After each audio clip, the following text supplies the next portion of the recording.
GH blogging and cooking চ্যানেলে তোমাদেরকে অনেকটা স্বাগত জানিয়ে আমার নতুন আরেকটি ব্লগ শুরু করছি। কেমন আছো তোমরা সকলে? আশা করছি তোমরা সকলে আছো অনেকটাই ভালো। তোমাদের আশীর্বাদে বেশ ভালোই রয়েছি, কিন্তু ওই যে মানুষের শরীর তো হঠাৎ হঠাৎ একটুখানি খারাপ হয়ে যায় আর কি। ভালো থাকার চেষ্টা করি, সাবধানে থাকার চেষ্টা করি, তবুও মাঝখানে শরীরটা একদম এত পরিমাণে খারাপ হয়ে যায় কি আর বলবো তোমাদেরকে। অনেক দিন ধরে চেষ্টা করছিলাম যে তোমাদেরকে কিন্তু ভালোভাবে এই ব্লগটা দেওয়ার চেষ্টা করব। আসলে কোনোভাবেই এডিট করে ওঠা সম্ভব হয়ে উঠছিল না। মাথাটা এত পরিমাণে ধরেছিল যে তোমাদের সাথে যে শেয়ার করব সেটা আর হয়ে উঠছিল না আর কি। তো অনেকটা দিন বাদে আজকে তোমাদের সাথে নতুন আর একটি ব্লগ শেয়ার করতে চলে আসলাম। আশা করছি ভালো লাগবে। যদি ভালো লেগে থাকে অবশ্যই কিন্তু চ্যানেলটি সাবস্ক্রাইব করে পাশে থেকো। তো আমার না আগে একটা তোমাদেরকে একটা কথা বলি, যেহেতু তোমরা চ্যানেলে সবাই নতুন, প্রথম থেকে এই চ্যানেলটা ভিজিট করছো, তো আমার এই চ্যানেলে যে আমার আগের চ্যানেলের কেউ দেখবে সেটা আমি কোনোদিন কল্পনাও করিনি। তো ব্যাপারটা হয়েছে, আমার আগে একটা চ্যানেল আছে, ছিল আর কি। আমি একটা চ্যানেলে কাজ করতাম, সেটা ফার্স্ট ব্লগে বলেছি, তোমরা হয়তো অনেকে সেই ব্লগটা দেখোনি।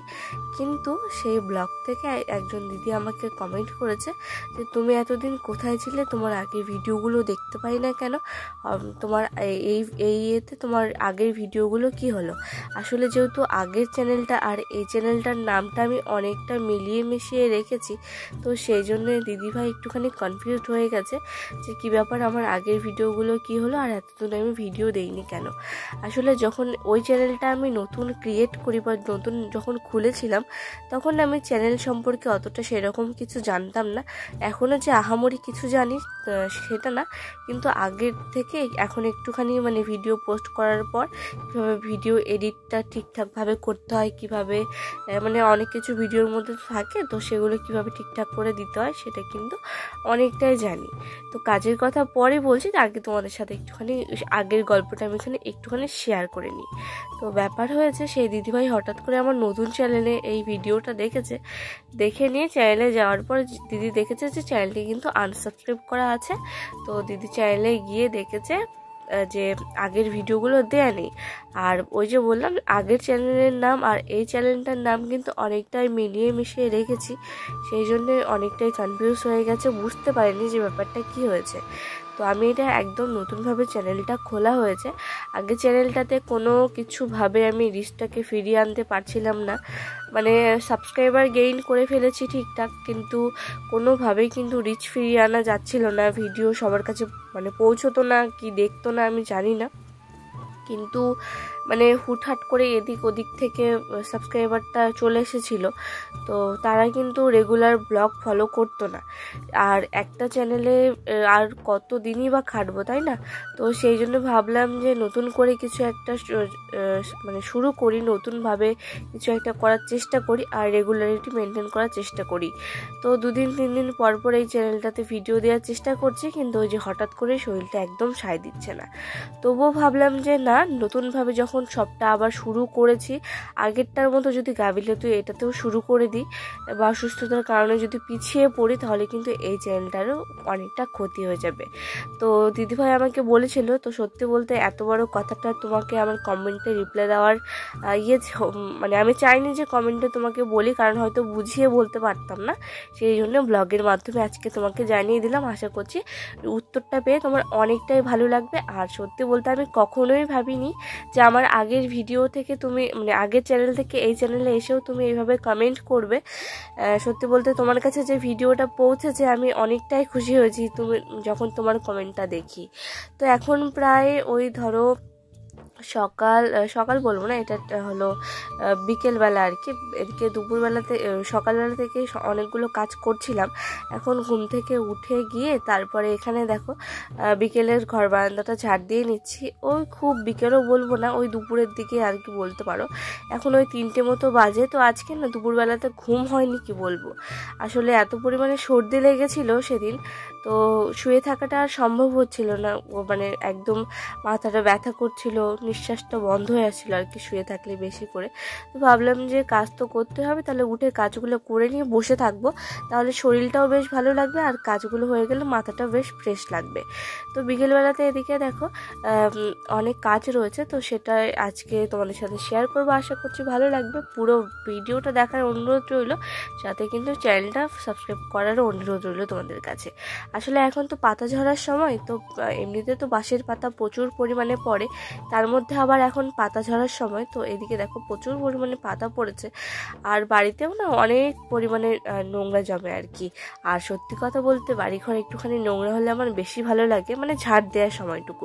ঝাড় দেওয়ার পরে নোংরা হলে একদমই ভালো লাগে না, মানে চাই যে একটুখানি পাতা এসব একটুখানি বেশি করে পড়ুক। আর যেদিন খুব একটা নোংরা হয় না সেদিন আমি সত্যি বলতে সত্যি ঝাড় দিই না, কারণ বাড়িতে তো সেই রকম বেশি লোকজন নেই, তো সেই রকম হাঁটা চলাও হয় না, নোংরাও হয় না। ওই পাতা টাতা না পড়লে আর কি ঝাড় দেওয়ার কোনো ইয়ে হয় না। আর যদি একটুখানি পাতা টাতা পরে ওদিন মনে হয় যে ঠিক আছে এখন নোংরা হয়েছে, এটা একটু পরিষ্কার করে রাখার দরকার রয়েছে আর কি। তো এদিকে দেখো বিকেলবেলাতে না বাসন খুব একটা ছিল না, খাওয়া দাওয়ার পরে যেহেতু বাসনগুলোকে ধুয়ে রেখেছিলাম, আর খাওয়া দাওয়ার পরে না গ্যাসের এই ইয়েগুলোকে নামানোর একদম মনে নেই, মানে এগুলোকে যে নামিয়ে একবার পরিষ্কার করে রাখবো সেটা একদম মনে নেই।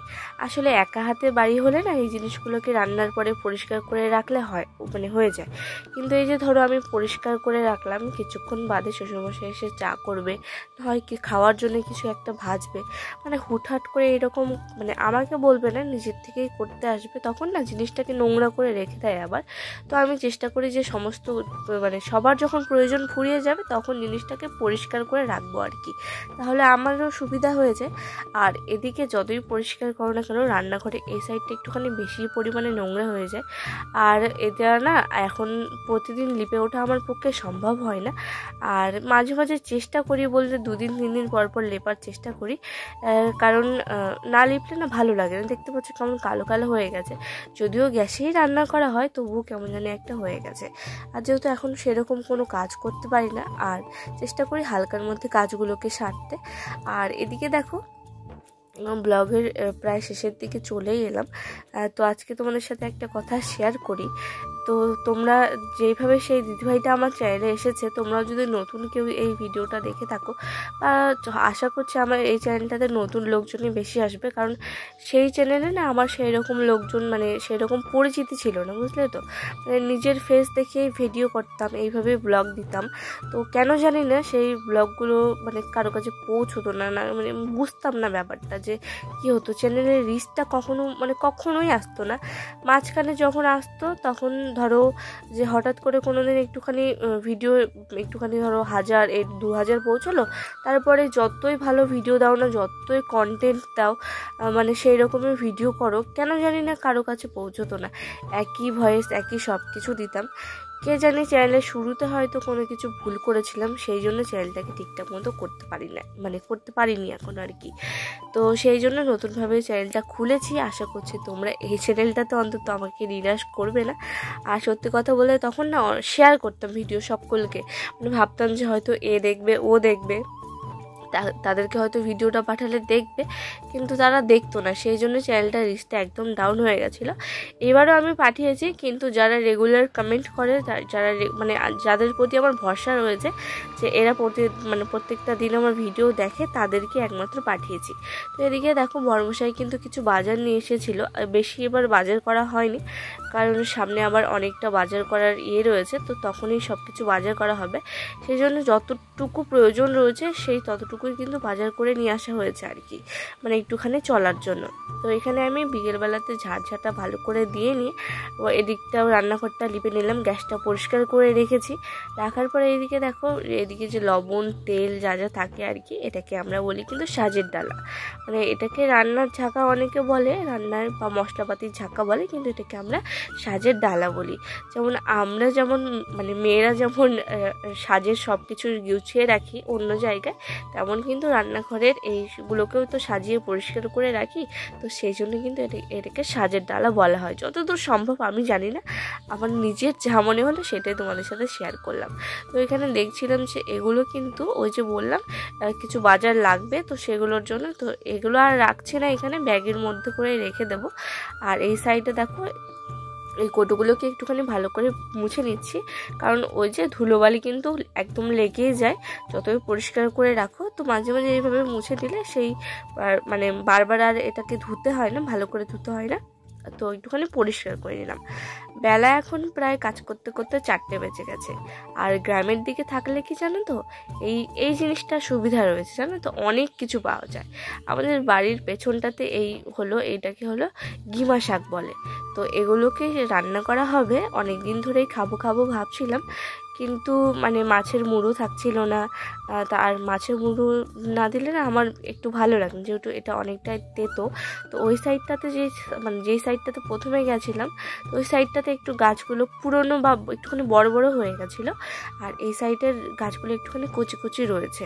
তো এগুলো বেশ ভালো লাগবে, কিন্তু আমি সব জায়গা থেকে নেওয়ার চেষ্টা করেছি, কারণ বেশি না হলে আবার জানোই তো শাক জিনিস একটুতেই অল্প একটুখানি হয়ে যায়। তো তারপরে এখানে বসে পড়লাম হলো উঠানের মধ্যে এগুলোকে বাছতে।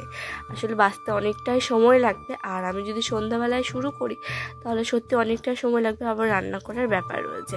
তো এই রেসিপিটা আমি আজকে তোমাদের সাথে এই ভিডিওর মাধ্যমে শেয়ার করব না, এটা আমি শর্টসের মাধ্যমে শেয়ার করব। শর্টসগুলো তোমরা দেখে নিও। আর যেহেতু ব্লগিং অ্যান্ড কুকিং আমি এটা রেখেছি, তো ব্লগগুলো কিন্তু বড় ছোট দুভাবেই শেয়ার হবে। আর কুকিংটা মানে পুরো রান্না করার যে প্রসেসটা, সেটা কিন্তু আমি একটা শর্টসের মাধ্যমে করে দেওয়ার চেষ্টা করব, যেদিন মানে অন্য কিছু হবে আর কি, ধরো যে এরকম আনকমন কিছু, কারণ রোজ তো আর ডাল ভাত এসব তো আর শেয়ার করা যায় না। তো সেই জন্য এদিকে সন্ধ্যাবেলা দেখো গ্যাস জ্বালিয়ে নিলাম, আর এদিকে দুধটাকে জাল দিয়ে নিচ্ছি। তো একটা কাণ্ড হয়েছে জানো তো, বড়মশাই কয়েকদিন আগে রুটি নিয়ে এসে দিয়েছিল, তো সেটাকে আজকে দুপুরবেলায় বলছিল যে রুটিটা যে নিয়ে এলাম সেটার এক্সপায়ারি ডেট দেখেছো? তো আমি সত্যি কথা বলতে এক্সপায়ারি ডেট দেখিনি, তো সেটা কিছুক্ষণ পর তোমাদের সাথে শেয়ার করছি। আর এই যে দুধটাকে ভালো করে ছেঁকে নিচ্ছি, কারণ সর আমি একদমই খেতে পারি না, একটু যদি মুখে পড়ে সেই দুধটা পুরোটা মানে গা ঘেটে বেরিয়ে আসবে, সেই জন্য ভালো করে ছাঁকনি দিয়ে ছেঁকে নিচ্ছি এদিকে। তো বড়মশাই আমাকে বলেছিল যে তুমি এক্সপায়ারি ডেটটা দেখে কিন্তু খেও। আর আজকে হলো 9 তারিখ, সেটা ব্লগের শুরুতে তোমাদেরকে বলা হয়নি। তো রুটিটা যখন আমি নিয়ে আসি তখন দেখি কি পাক্কা কিন্তু আজকে 9 তারিখ, মানে আজকে যদি আমি না খেতাম বা না দেখতাম তাহলে কিন্তু রুটিটা এক্সপায়ার হয়ে যেত, আর নেওয়া যেত না। তো সন্ধ্যাবেলায় খিদে পাচ্ছিল, সেই জন্য ভাবলাম এখন আর কি খাবো, সেই জন্য দুধ রুটি খেয়ে নিয়েছিলাম। আজকের মতো টাটা, দেখা হচ্ছে পরের দিন নতুন একটি ব্লগে।